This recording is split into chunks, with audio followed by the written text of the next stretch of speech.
It's Monday, and that's what happens to be the day that I like to talk about monsters. Hello, and welcome to Monster Mondays. I am Jeff Arbuckle, co-host of the podcast Film Seizure that you can catch each Wednesday at filmseizure.com or at a number of podcast providers online.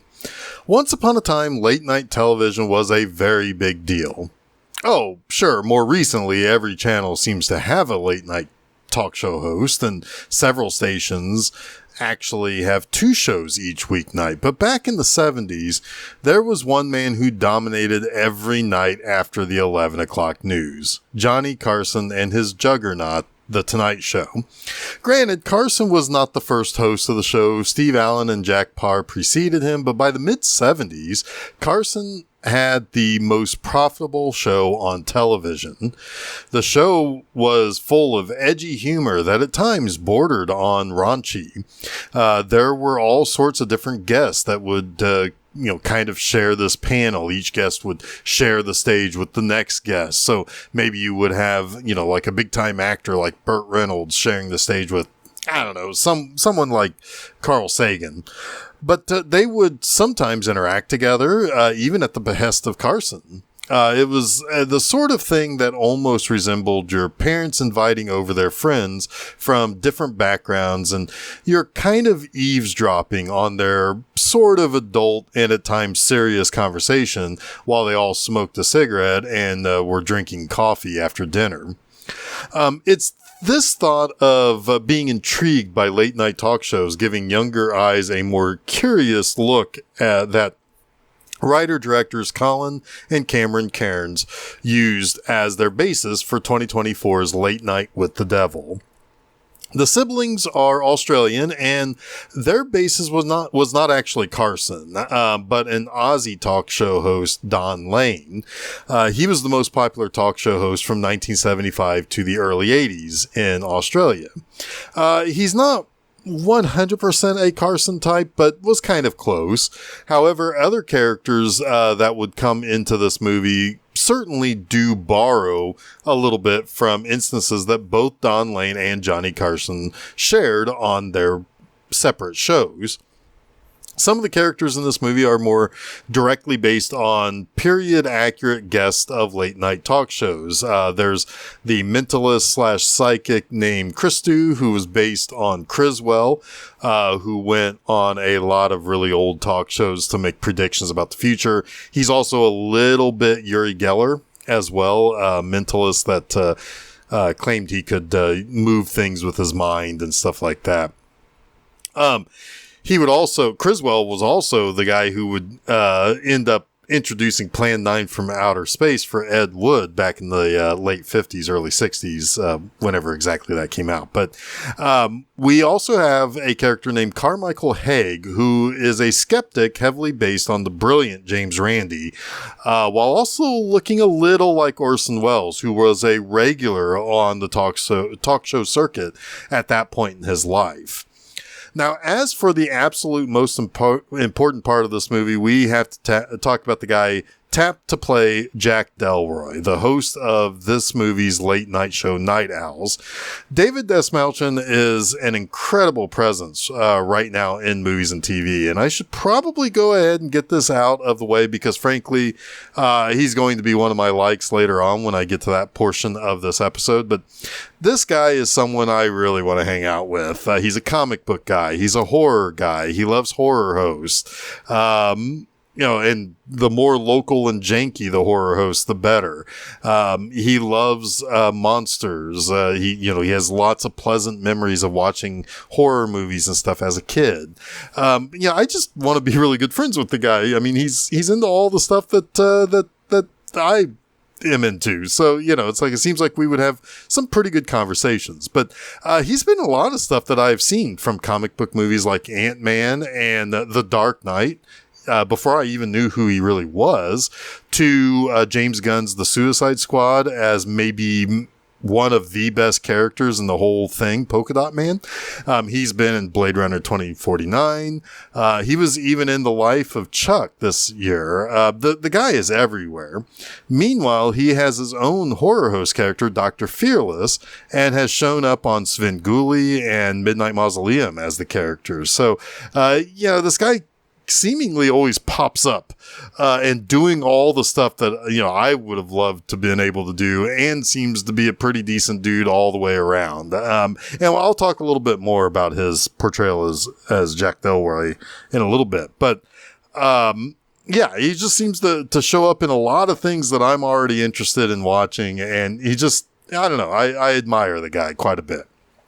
But without further ado, let's get into Late Night with the Devil and talk about the fateful October 31st, 1977 final episode of Jack Delroy's Night Owls. Now, at the beginning of this movie, there's technically two intersecting stories that we learn about in the early bits of the movie. The first is the story of Jack Delroy, and that's probably maybe the most important one at least the one on the surface. Earlier in the 1970s, Night Owls with Jack Delroy, who was a popular radio announcer in Chicago, premiered and rose to be pretty popular. I mean, he's got a fun personality. He's got funny skits. He does interesting interviews. In 1972, Delroy inked a 5-year deal with the network UBC, and the show continues to climb the viewership charts, with its sights directly on knocking Johnny Carson off the top of the rankings for late night TV. He's married to the pretty popular and very supportive Broadway star Madeline Piper. They seem to have one of the most secure relationships in show business. However, Jack is also known to be a member of the all-men's group The Grove, and it seems like the group is mostly just a men's group, but it also has a penchant for arcane rituals that border on what some might even call satanic. But after 4 seasons of his show, Jack is still second to Carson. And in 1976, Madeline Piper is diagnosed with terminal lung cancer despite being a non-smoker. So she appears on an episode of Night Owls to tell their story of how they met, their relationship and everything, before she would ultimately pass away 2 weeks later. That episode was pretty much the highest rated episode of the show's history, but still short of Carson's ratings. Now, a few months later, after taking some time off, Jack returns to the show, but the divide between Night Owls and The Tonight Show is widening. So to try to make up for lost ground, Jack and his producer, Leo Fisk, try more sensationalistic stuff to try to differentiate the show's content from Carson's. But ratings and sponsors still continue to fall. So, for Halloween night 1977, that is also going to be the beginning of Sweeps, the Sweeps Week, which used to be a huge deal in TV, when all the shows are basically vying for really their place in the ratings rankings and trying to basically keep themselves alive. They are, so for this, they're going to plan something really big for a live broadcast. And basically, this is Jack pushing all the chips into the center of the table to try to beat Carson. And this is the tale of the live broadcast that shocked a nation, along with some behind-the-scenes footage never before seen that documents this horrific night. So the guests for the spooky Halloween episode of Night Owls are Christou the Psychic, Carmichael Haig the Skeptic, and Dr. June Ross Mitchell, a woman who has been she's like a paranormal psychologist, and she's been treating a girl named Lily and written a book about her. And this is the other story that intersects with the overall story about Jack Delroy's attempts to catch Carson in the ratings. Lily was recovered from a cult who claims that she is possessed by a demon. Basically, the satanic cult worshipped the entity Abraxas, and Lily was the sole survivor of the cult's mass suicide. And June, like I said, wrote a book about Lily and the claim that she is possessed by a demon that serves Abraxas, which the girl refers to as Mr. Wriggles. Basically, this is meant to be the big thing for this very special episode of Night Owls. Now, the show starts pretty normally. Jack's got timely jokes about President Carter and the Yankees winning the World Series. He also has a heartfelt message to the audience, keeping him going and bringing him back after his wife died. He then brings out Christou, Christou talks about hearing the voices of the dead and demonstrates his talents. And after a first attempt to talk to someone's dead family member, he does eventually get a successful reading that seems really touching.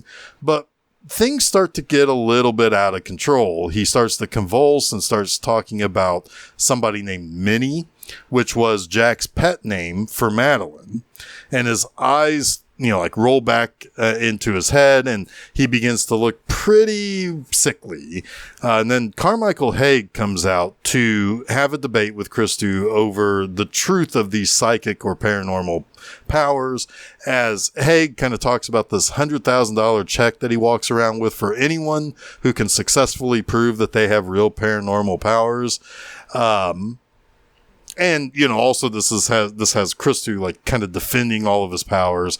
Eventually Christou collapses on stage and then begins to vomit thick black sludge. And then he's rushed off to the hospital. So then Lily comes out with Dr. June for an interview, and she seems happy and pleasant enough, like any old 13-year-old girl. She's also kind of creepy, like any old 13-year-old girl. She knows June thinks that Jack is attractive. She knows Jack's wife died.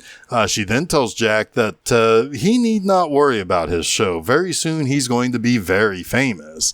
And she often looks directly into the camera, almost kind of innocently, like she doesn't know that she should be looking at June or Jack.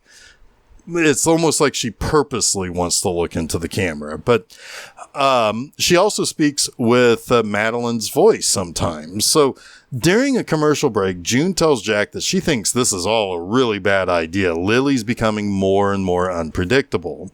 But in one of her fugue states, Lily kept talking about Jack as if she's remembering an old conversation. But then Jack is pulled away by Leo, who tells Jack that Christou actually died on the way to the hospital.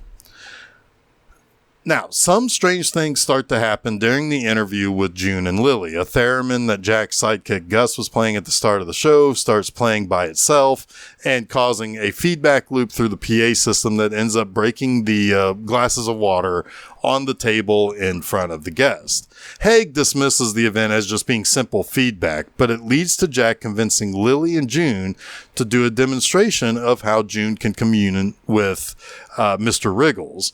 Lily is very excited to do this, but June is very apprehensive.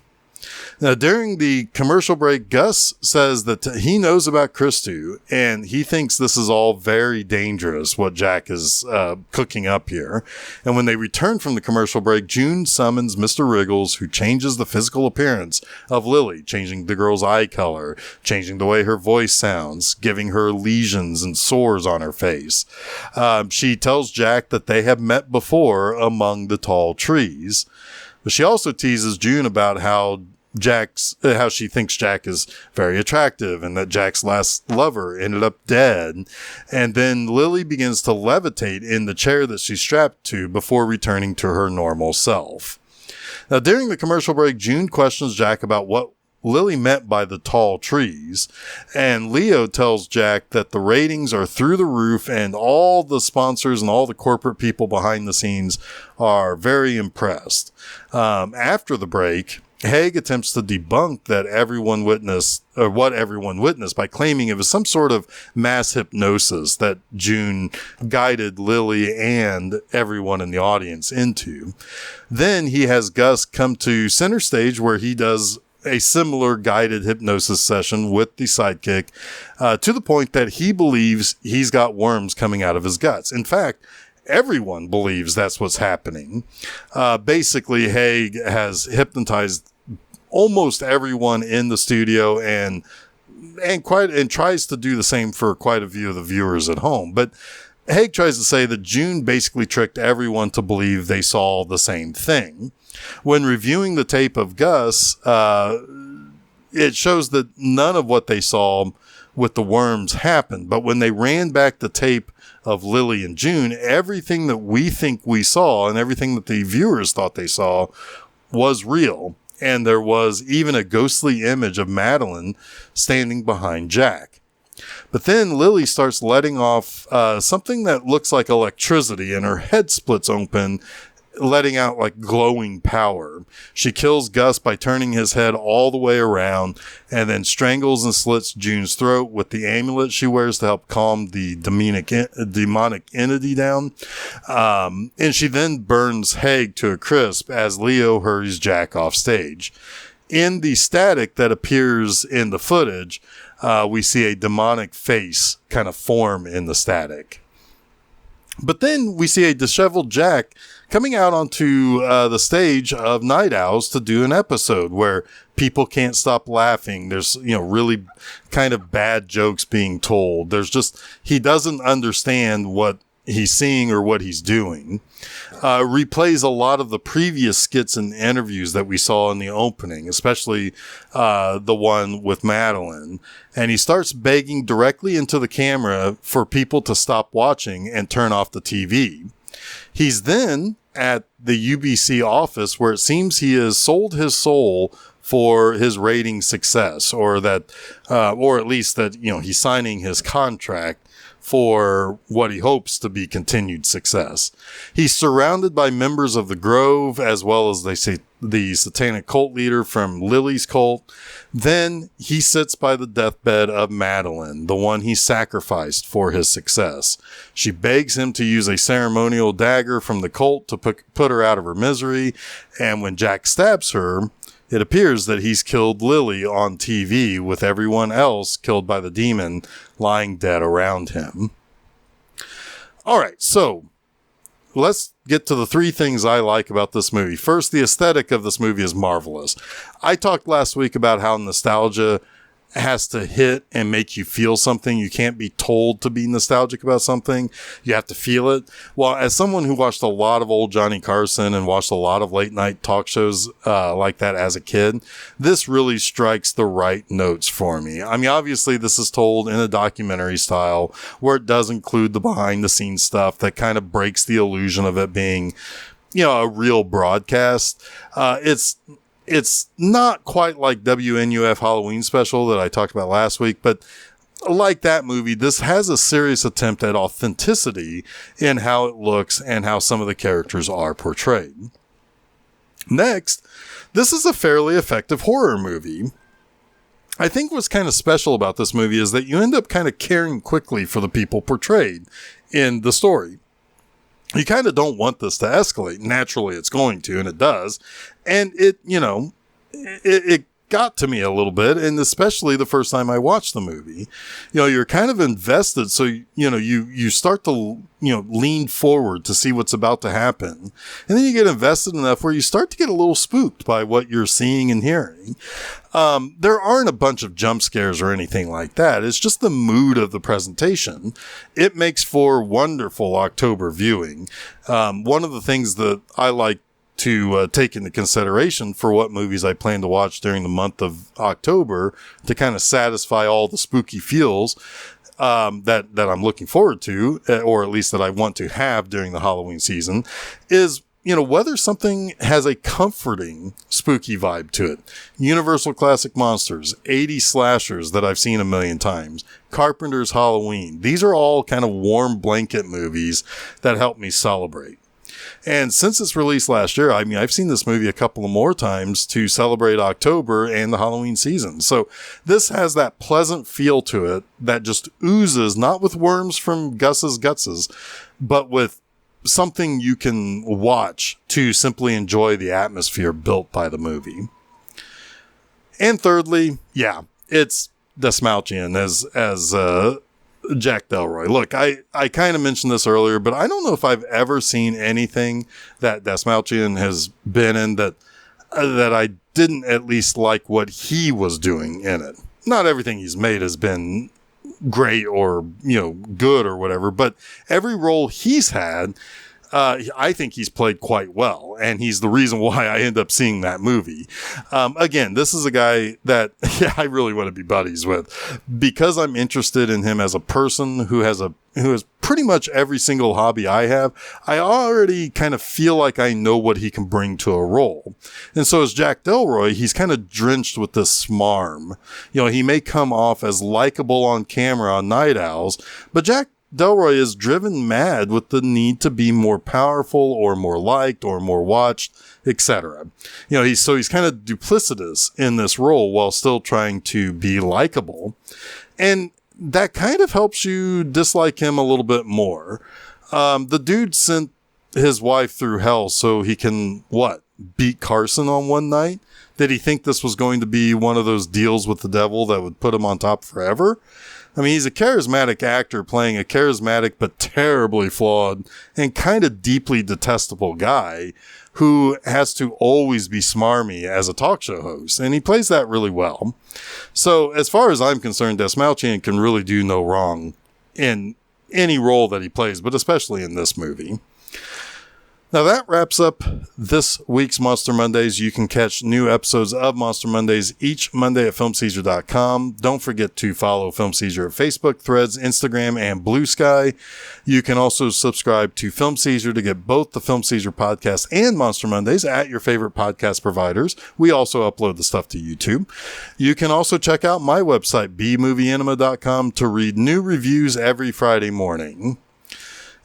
Next time, we go from sending us to hell this week to coming from hell with the 2001 adaptation of an Alan Moore, Eddie Campbell graphic novel starring Johnny Depp and Heather Graham. Until next week, stay spooky and happy Halloween.